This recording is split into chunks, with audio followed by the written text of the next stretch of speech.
दोस्तों, सनातन की सबसे बड़ी खूबसूरती यह है कि यह हमेशा राष्ट्र धर्म की बात करता है। इसके लिए देश हित से बड़ा कुछ भी नहीं है और इसका प्रमाण आपको इतिहास में घटी ऐसी कई घटनाओं से मिल जाएंगे जब जब हमारे देश के साधु समाज आगे आया है और विदेशी आक्रांताओं के साथ अंग्रेजों को धूल चटाने का भी काम किया है। ऐसी ही एक दास्तां इतिहास के पन्नों में दर्ज है जब नागा साधुओं के द्वारा अंग्रेजों को भगाने का काम किया गया था और झांसी की रानी लक्ष्मीबाई की रक्षा के लिए करीब 745 नागाओं ने अपनी जान दे दी थी। दोस्तों नमस्कार, मैं प्रेम कश्यप, आप देखना शुरू कर चुके हैं द इनसाइट। देश में महाकुंभ लगा है। ऐसा ही महाकुंभ साल 1858 के दौरान भी लगा था जब हिंदुस्तान में 1857 की क्रांति चल रही थी। साधु संतों की वेश में क्रांतिकारी कुंभ में घूम रहे थे। इससे अंग्रेज डरे हुए थे। संगम के आसपास की जमीनों पर अंग्रेजी सरकार ने कब्जा कर लिया था। ट्रेन बसों की टिकटों पर रोक लगा दी गई थी और लोगों को कुंभ में आने से भी रोका जाने लगा था।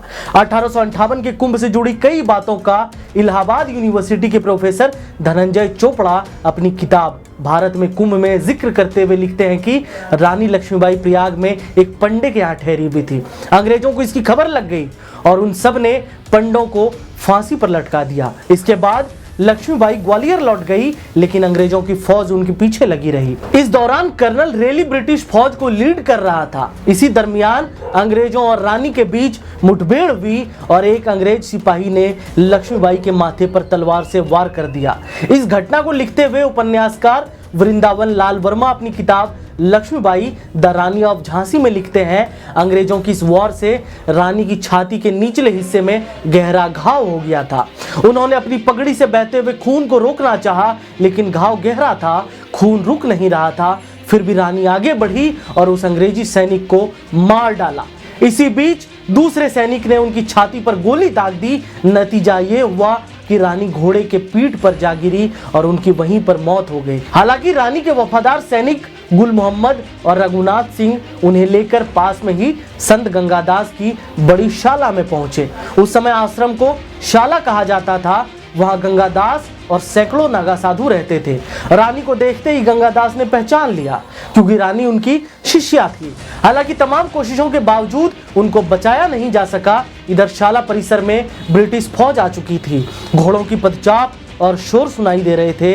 अंग्रेजों को लग रहा था कि रानी घायल है, जिन्हें आश्रम की कुटिया में छिपा कर रखा गया है। गंगादास ने आदेश दिया कि अंग्रेजों को रोका जाए ताकि रानी का अंतिम संस्कार किया जा सके। इसके आदेश के बाद शाला में मौजूद नागा साधुओं ने तलवार और भाले उठा लिए। उस दौरान मठ में करीब 2000 नागा साधु थे और सभी शस्त्र चलाना जानते थे। उन्हें तोप चलाना भी आता था और भाला फेंकना भी।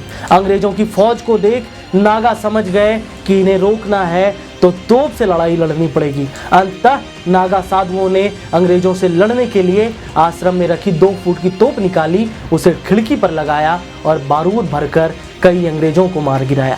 आपको बता दें कि जिस महाकुंभ में आज कुछ लोग मुसलमानों के बहिष्कार की बात कर रहे हैं, उन्हें जानकर हैरानी होगी कि इस तोप को अकबर ने गंगादास के गुरु परमानंद महाराज को दिया था, जो मुगल शासक थे। नागा साधुओं के द्वारा तोप के इस्तेमाल को देख अंग्रेज हैरान रह गए। उन्हें भरोसा नहीं हो रहा था कि माला फेरने वाला सन्यासी तलवार, भाला और तोप कैसे चला पा रहा है।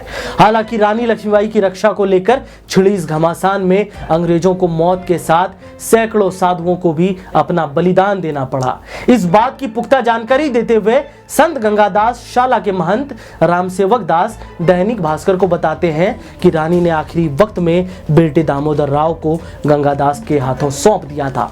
दामोदर राव को बचाने के लिए उनकी पहचान बदल दी गई। उनका सिर मुंडवाकर गले में तुलसी की माला डाल दी गई। उन्हें नागा साधु जैसा स्वरूप दे दिया गया। हालांकि अंग्रेजों को पता चल चुका था कि लक्ष्मीबाई का अंतिम संस्कार गंगादास ने किया है और दामोदर दास को भी उन्होंने ही छिपाया है। इसके बाद अंग्रेज उनके पीछे पड़ गए थे।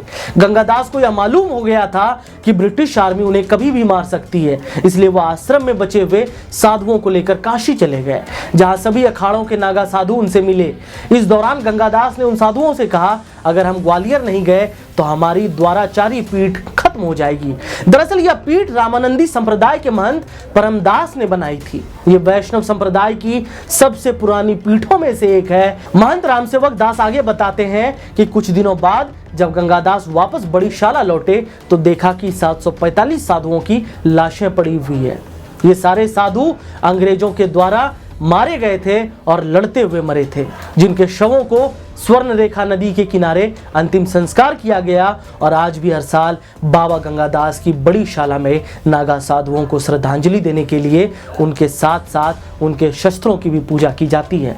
तो ये उन नागाओं के बलिदान की कहानी है जिन्होंने अपनी जान की परवाह किए बगैर हिंदुस्तान की रक्षा करना मुनासिब समझा। इसलिए ये वास्तव में ऐसे ब्रह्मचारी हैं जिनका आज के आधुनिक भारत में आध्यात्म की चेतना को जागृत करने में खास योगदान है। बहरहाल ये महाकुंभ के आध्यात्म से जुड़ी और महात्म से जुड़ी एक ऐसी ऐतिहासिक कहानी है जिसके तार देश की आजादी से भी जुड़े हुए हैं। क्या सोचते हैं आप? कमेंट बॉक्स में बताइए। आपको हमारी कंटेंट पसंद आती हो तो चैनल को सब्सक्राइब कर लीजिए।